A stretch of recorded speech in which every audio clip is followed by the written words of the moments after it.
رسالت کا مسئلہ نبی صلی اللہ علیہ وسلم کے دور میں توہین رسالت کے مرتکب کو قتل بھی کیا گیا ہے اور معاف بھی کیا گیا. دونوں واقعات ہمیں ملتے ہیں. بعض دفعہ آپ نے کسی مصلحت سے چھوڑ دیا, بعض دفعہ قتل کر دیا. دونوں واقعات ہمیں ملتے ہیں. بعض دفعہ یہ ہوا کہ قتل کا آرڈر دیا لیکن اس نے معافی مانگ لی تو آپ نے اس کو چھوڑ دیا. ہر طرح کے واقعات ہمیں ملتے ہیں. اور جذباتیت کو بہت زیادہ فروغ دیا جا رہا ہے. ہم تھوڑا پیچھے جاتے ہیں. جنید جمشید کے زبان سے ایک لفظ نکل گیا تھا, غلطی ہو گئی تھی, اس سے حضرت عائشہ کے بارے میں کچھ کلمات اس نے ایسے کہے جو میں سمجھتا ہوں غیر شرعی بھی نہیں تھے, نہ اس میں کوئی گستاخی کا پہلو تھا, لیکن اگر کوئی گستاخی نکالنا چاہتا تو نکال سکتا تھا. اس کے ساتھ جو حشر ہوا وہ ساری دنیا کے سامنے. میری اس وقت جنید جمشید سے ملاقات نہیں تھی, لیکن ان کے ریلیٹیو مجھ سے ملے تھے. انہوں نے بتایا تھا کہ جنید جمشید اتنی ٹینشن میں ہے کہ آپ کی سوچ ہوگی. تو ذرا سا میری امی عائشہ کے بارے میں کچھ ایسی بات ہو گئی جو یوں کہہ دیتا تو زیادہ اچھی تھی, یوں کہہ دینا تھوڑا سا نامناسب. زبان ہے انسان کی. وہ میں نے بیان بھی جنید جمشید کا سنا تھا, اس میں کہیں توہین کا, امی عائشہ کی توہین کا کوئی پہلو نہیں تھا, لیکن اس سے یہ نکالا گیا کہ اس نے امی عائشہ کی توہین کی ہے. پھر نبی کی بیوی کی توہین نبی کی توہین ہے, تو یہ گستاخ صحابیہ بھی ہے اور گستاخ رسول بھی ہے. اور جذباتی لوگوں نے ایئرپورٹ پہ اس کو مارا بھی, پیٹا بھی. جس پہ گزرتی ہے نا وہ جانتا ہے کہ, اور خاص طور پہ ایک آدمی جو عزت دار ہو معاشرے میں, مشہور ایک سیلیبریٹی ہو, اس طرح سے اس کو ایئرپورٹ پہ مارا کوٹا گیا ہے.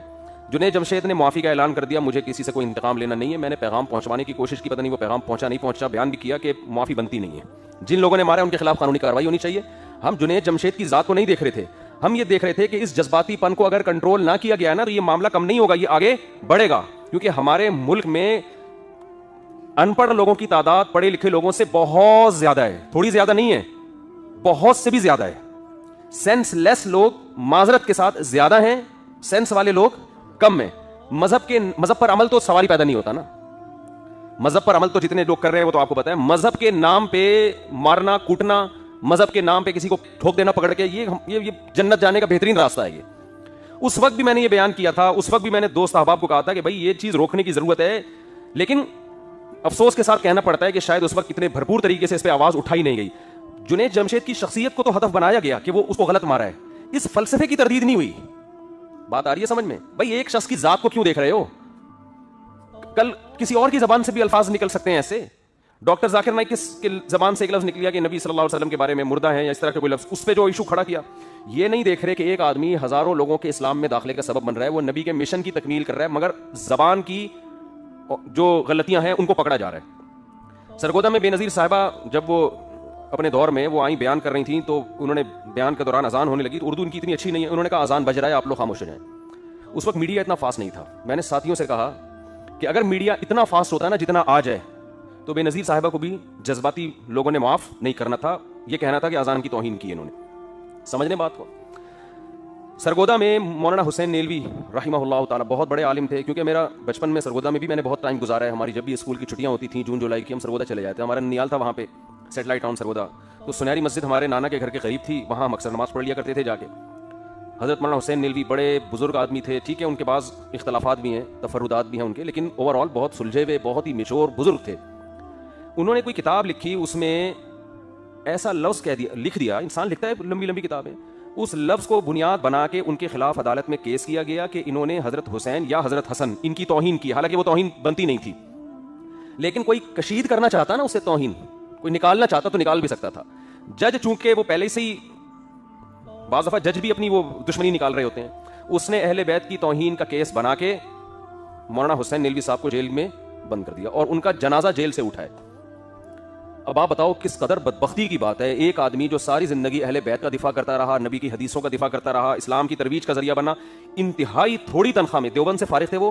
ہمارے شیخ حضرت مفتی رشید احمد صاحب رحمہ اللہ تعالیٰ کے کلاس فیلو تھے, اور مفتی رشید احمد صاحب کہا کرتے تھے ان کے بارے میں, یہ شخص پیدائشی شریف معلوم ہوتا ہے, یعنی مزاج میں شرافت نہیں ہوتی, نرم مزاج اور علم کے سمندر تھے وہ, فقہی بصیرت ہر لحاظ سے, اور پرہیزگار. اتنی تھوڑی تنخواہ میں اتنے بڑے عالم نے ایک سرگودا کی ایک چھوٹی سی مسجد میں امامت کر رہے تھے, کوئی دنیا کی محبت نہیں. ذرا سے قلم کے کو بنیاد بنا کے اہل بیت کا گستاخ قرار دے کے ان کو کہاں لے گئے؟ جیل, اور جنازہ جیل سے اٹھا ان کا. تو میں جب 8ویں کلاس میں پڑھا کرتا تھا, کیونکہ میں تو یہ سب چیزیں بہت عرصے سے دیکھ رہا ہوں نا, اس وقت سے میں یہ کہہ رہا تھا کہ مذہبی حلقے کو بھرپور آواز اٹھانی چاہیے کہ اس مسئلے کو واضح کریں کہ قتل کرے گا کون. نمبر 2, گستاخی کی ڈیفینیشن کیا ہے؟ سمجھ میں آ رہی ہے بات کہ نہیں آ رہی؟ گستاخی کی ڈیفینیشن کیا؟ گستاخی کی ڈیفینیشن میں اور آپ نہیں کریں گے, یہ لاء میں لکھی بھی ہونی چاہیے, قانون میں لکھی بھی ہونی چاہیے, لوگوں کو پتا ہونا چاہیے کہ گستاخی کا مطلب کیا ہے. اور پھر اس کی بھی مزید کچھ تفصیلات جو میں انشاءاللہ بھی آپ کو بتاتا ہوں. میں جب 8ویں کلاس میں پڑھا کرتا تھا ایک واقعہ ہمارے سامنے آیا کہ کہیں سیرت کانفرنس ہو رہی تھی, اس سیرت کا پوسٹر کسی نے کسی کے گھر پہ لگا دیا, گھر کی دیوار پہ, نیچے نالا بہ رہا, دیہاتوں میں ایسا ہوتا ہے نا نالے بہ رہے ہوتے ہیں گندے پانی کے. یہ صاحب جب گھر سے باہر نکلے انہوں نے کہا یار یہ میرے گھر کے باہر پوسٹر کیوں لگا ہوا ہے, انہوں نے پوسٹر پھاڑ دیا, پوسٹر پہ نبی کا نام لکھا ہوا ہے, وہ کاغذ گر گیا نالی میں. اس بندے کی قطعاً نبی صلی اللہ علیہ وسلم کے نام مبارک نام مقدس کو نالی کی نظر کرنا نہیں تھا, وہ پوسٹ. رسالت کی سزا پاکستان میں کیا ہے؟ قتل ہے نا, تو جرم بڑا ہے, سزا بھی کیا ہے؟ بڑی ہے. تو اس کے لیے بھی قانون یہ ہونا چاہیے کہ ثبوت بھی اور شک و شبہ سے بالکل بالاتر, دو ٹوک اور واضح لفظوں میں توہین ہونی چاہیے جس کا کوئی دوسرا مطلب نہ بنتا ہو. اس میں زبان کا لڑکھڑا جانا اور کہہ کچھ رہا تھا نکل کچھ اور گیا, اگلے کو موقع دینا چاہیے کہ آپ کیا کہنا چاہتے ہیں. اور اگر ہم سپریم کورٹ قانون میں یہ اناؤنس کر دے, یہ فیصلے کے وقت سنا دے کہ اتنے سارے شبہات پیدا ہو گئے ہیں جن شبہات کی وجہ سے جرم ثابت نہیں ہو رہی, تو آپ سپریم کورٹ کی کو چیلنج نہیں کر سکتے. ہمارے ہاں ہو یہ رہا ہے کہ کسی پر توہین کا جو ہے نا الزام لگا, اب ہوتا کیا, میں آپ کو, یہ میں ہوائی فائرنگ نہیں کر رہا, یہ ہوائی باتیں نہیں کر رہا. ہمارے ہاں اس قانون کا کیسا غلط استعمال ہو رہا ہے, اصل میں خود نہیں اندر گئے نا. کسی دن تم پہ الزام لگے کسی تمہاری غلطی جو تم جان کر نہیں کر رہے ہو, اور خود اندر رہوگے تو پھر تمہیں احساس ہوگا کہ یہ ہو کیا رہا ہے مارکیٹ میں. ہمارے ہاں پتہ ہے کیا ہوتا ہے, کسی نے کوئی پوسٹر پھاڑ دیا, اس بیچارے کو نہیں پتا تھا کہ اس پہ نبی صلی اللہ علیہ وسلم کا نام لکھا ہوا ہے, اس کی دیوار خراب کر دیا آپ نے, پوسٹر لگا دیا, وہ پوسٹر پھاڑ دیا اس نے, وہ نیچے کہیں نالی میں گر گیا.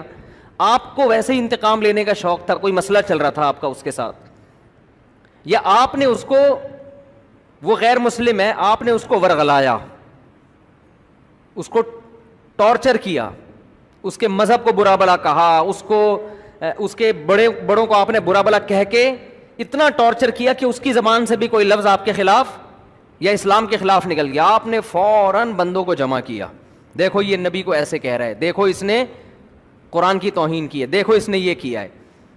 لوگ یہ نہیں دیکھتے کہ اس نے کہا بھی ہے کہ نہیں, ہو سکتا ہے نہیں کیا اس نے.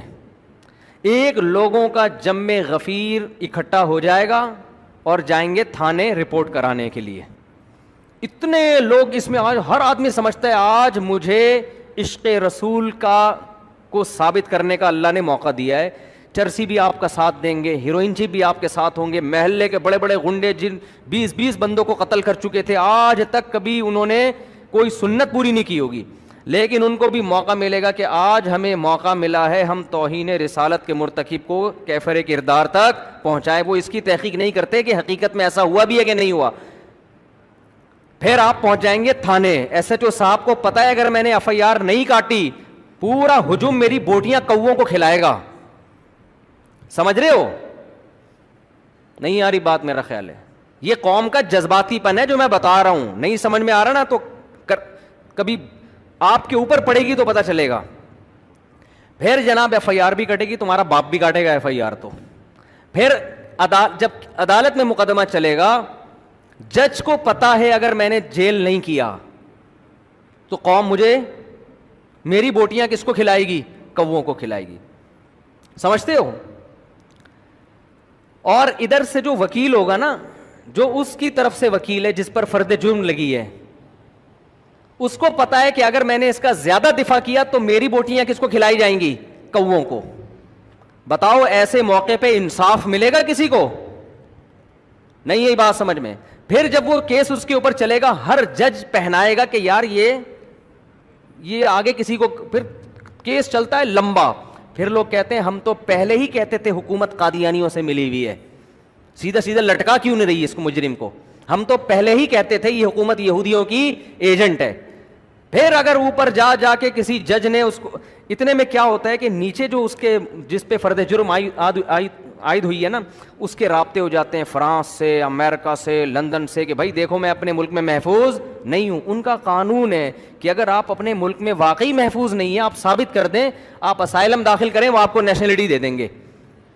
میں ہانگ کانگ ہو کر آیا ہوں, سینکڑوں نہیں ہزاروں پاکستانی ہیں جنہوں نے یہ کہا کہ ہم پہ حملہ ہوا, جھوٹے حملے کروا کے کیس داخل کر کے ہانگ کانگ کی نیشنلٹی لے لی. پڑے ہوئے وہاں پڑے ہزاروں ہیں, نیشنلٹی نہیں بھی ملتی تو وہ اسٹے کی اجازت دے دیتے ہیں آپ. تو اس بیس پر بھی پھر لوگ کہتے ہیں ہم تو پہلے ہی کہہ رہے تھے کہ غیر ملکی طاقتیں اس کے ساتھ ملی ہوئی ہیں اور حکومت بھی غیر ملکی طاقتوں کے ساتھ ملی ہوئی ہے, یہ تو ہیں ہی سارے وہاں کے ایجنٹ. پھر اگر سپریم کورٹ بری کر دے اور قانون میں لکھ دے کہ جی اتنے پوائنٹ ہیں, اتنے شبہات ہیں جس کی وجہ سے ہم یقینی طور پہ نہیں کہہ سکتے کہ اس نے توہین کا ارتکاب کیا ہے, تو سپریم کورٹ کو گالیاں, وہ معین اختر کے ماموں جیسے گالیاں دیتے تھے نا, پروگرام